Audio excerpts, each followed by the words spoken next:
Hello, you've caught me finishing Resident Evil 2 on PS4. That was brilliant. I really enjoyed that. Oh, but now I've got to think of something else to play. I know. I'll start Resident Evil 2 on PS4. It's difficult not to, really, isn't it? Because you know when you finish Resident Evil 2, you haven't really finished Resident Evil 2. You can pretend you have. You can say to all your friends, yeah mate, done it, no big deal. You can even lie to yourself, but you'll know deep down that there's basically an entire new game inside Resident Evil 2 just waiting to be played. First of all, you've got the character split. You can choose whether you want to play as Claire Redfield or Leon Kennedy, and your choice informs how the story pans out for the other character when you eventually come to their playthrough. So for instance, if I play as Claire first and then Leon, Leon's game will be slightly different than if I'd chosen to play as Leon first. And vice versa. So technically you've not finished Resident Evil 2 until you've played it through 4 times. Once with Claire and then Leon, and then with Leon and then Claire. But really the reason we're so ready to go back and play Resi 2 the second the credits roll is because it's so damn good. It's gorgeous in a kind of dark, soggy, gooey breakfast muffin kind of way. Honestly, best burger graphics I've ever seen in a game. It's precise, it's terrifying, and it does that thing where it pushes you to your emotional limit before dropping a story beat that burns through the suffocating fog of tension and propels you onward. It's simply a game you have to play. And then play again straight after. Here are 6 more games we started again as soon as we finished them. Dishonored is next up, a game that achieves that rare feat in that you can genuinely play it however you like. Often we're told this as gamers, aren't we? You know, in stealthy, snappy, necky fire, you can sneak about if you like, but also, if that's not your style, you can just rush in guns blazing. I mean, you can run in guns blazing, but you will instantly die. See Metal Gear Stupid, Nathan Dave's Let's Play of Metal Gear Solid, where they somehow stumbled to the end credits without successfully sneaking past a single guard. Anyway, Dishonored does manage to achieve the near impossible in that its systems bend and stretch under the hurricane of individual player choice without ever uprooting the core experience. For some, Dishonored is a stealth game, and that's totally a legitimate way to play. You can finish it without murdering anyone at all and feel very rewarded. But you're not punished if you choose to flash about the place blowing every soul in Dunwall into non-existence, i.e. kill everyone. And that's why, when you finish Dishonored, you'll likely feel this itch.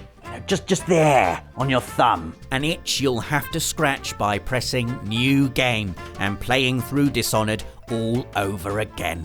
But this time in a different way. You know, the game changes depending on how you play. The world changes physically. And so there's always that what if. What if I wasn't a murdering son of a gun? What if, instead of gliding through like a ghost, I shoved steel into every neck I could find? What if, now I've finished, I just start the whole thing again? Dark Souls, an entry I am not writing from experience because I have not finished it, and despite my overly optimistic New Year's resolutions, probably never will.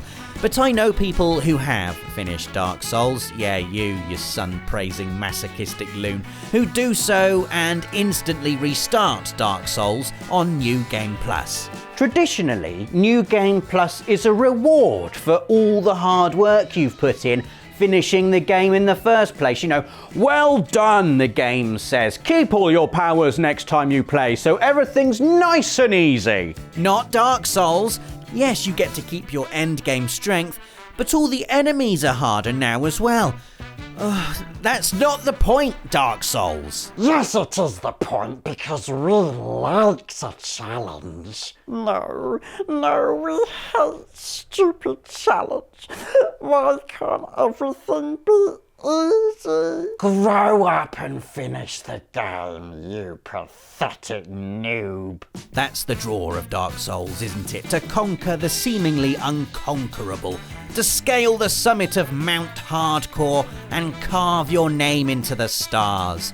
Awesome Gamer 989, beta of Dark Souls, instant starter of New Game Plus. I think there are 7 iterations of New Game Plus in Dark Souls until it finally decides enough is enough and lets you finish the game for real. And I bet there are people out there who finished Dark Souls 8 times and decided, I've only truly finished it once, I'm going to start all over again. Honestly, if that's you, if you've done that, finished Dark Souls 7 times on New Game Plus and started from the actual beginning again, then make yourself known in the comments and I will write back to you with a special message commemorating your madness.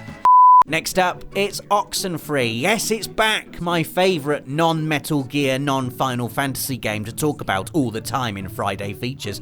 When you finish Oxenfree, and it's only going to take you 4 or 5 hours, it's nice and compact, you will instantly want to go back and start it again. Not because it's brilliant, although it is, not because you want to make different story choices, although you will, but because the narrative demands you play it again. I don't really want to give too much away, but if you do get to the end of Oxenfree, you will know instantly why you need to give it a second playthrough. The story recognises this as a second playthrough. The characters even suggest they're experiencing deja vu, going through conversations they've already had, and for crying out loud, just play this game if you haven't, okay? It's really clever, really engrossing, a bit scary, a bit weird, a bit sci-fi-ish, really well written, and something you'll instantly start again as soon as you see the ending.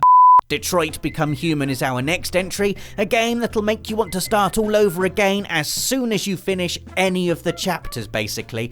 In a brilliant move, Detroit shows you a narrative flowchart detailing the choices you've made at the close of each chapter, but it also shows you the empty spaces and alternative branches that represent all the paths you could have taken but didn't. I need...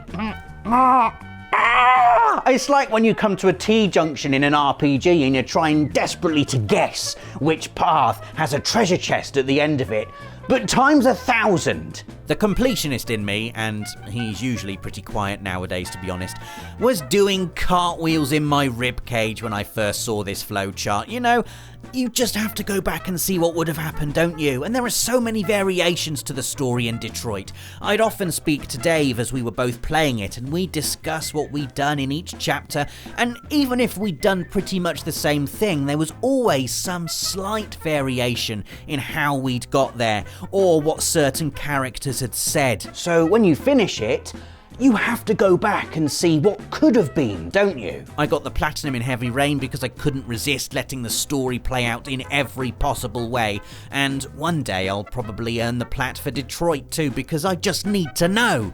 I need to be sure that I've made Hank and Connor the absolute best friends it's possible to make them be. I really love Hank and Connor together, they're great. Nier Automata, that's right, I pronounced it right, is our penultimate entry this week, and I'm not going to try and explain the plot to you because A, I don't want to spoil it, and B, even though I've researched the entire thing thoroughly on Wikipedia, I still don't have a clue what's going on. Basically, you get to make some choices towards the end of Nier Automata. Some of them are very meta, and you're going to want to go back and give them another go after the end credits roll. You can even kill the end credits in Nier Automata if you like, as if the rest of the game wasn't brilliantly bonkers enough. Also, depending on what ending you get, you can even have all of your save data erased completely, which is a trick this series has pulled before. Also, Nier Automata is one of those games where, when you do get to the end and the truth is revealed, you kind of want to experience the whole thing through that new lens, you know. The narrative revelations offer a fresh perspective on the events in the game. It's like watching The Sixth Sense for a second time after you've seen that ending. You're seeing the narrative white light refracted through a prism of new understanding. An entire spectrum of meaning is now visible. The combat's really good in Nier Automata. You're probably going to want to play it again just for that. Our final entry is Persona 5. Now, this is mad because it takes anywhere between 1 and 200 hours to finish this game just once. So you'd think your overriding emotion at the end of scaling Mount JRP Gasha Broom would be, thank God for that, I've actually done it. Now I can finally play something else. When in actual fact, it's like, oh my God, now I can do the entire thing again and invest my time in other confidants. If what I just said sounded like absolute gobbledygook, then allow me to explain. Confidants are basically NPCs with whom you form a bond. The more time you invest in developing these relationships, the higher their rank, the more power you have in battle. That's the simple version. Because Persona 5 limits the amount of things you can do in any one of its in-game days, it's pretty much impossible to max out every confidant over the course of a single playthrough. But in New Game Plus, all your existing ranks carry over, meaning all the busy work you did first time around is already done, meaning you can do busy work elsewhere. Woo! More hanging out with NPCs. I jest, but if you know Persona, you'll be very excited about the prospect of unlocking even more friendship power. It's a game in which you become so involved you sort of feel you have to go back anyway. There'll be characters about which you want to learn more, and you just won't be able to resist tumbling into that New Game Plus. Time to mark off another 100 hours on the calendar. Honestly, I could do with one of those things from Dragon Ball Z, those hyperbolic time chamber things, where 1 year equals just 1 day in the real world. You know when Trunks went in there in the Cell Saga and he came out with really long hair and big muscles? Well, I'd come out with still no hair and 37 new platinum trophies, one of which would be for Persona 5. Someone build me a hyperbolic time chamber, please. So there you have it, 7 games we started again the moment we finished them. Let us know in the comments if you're guilty of doing this and with what games. Give this video a like if you enjoyed it and hit the notification bell so you don't miss the next one. Thanks for watching and see you next week for another Friday feature. For the players.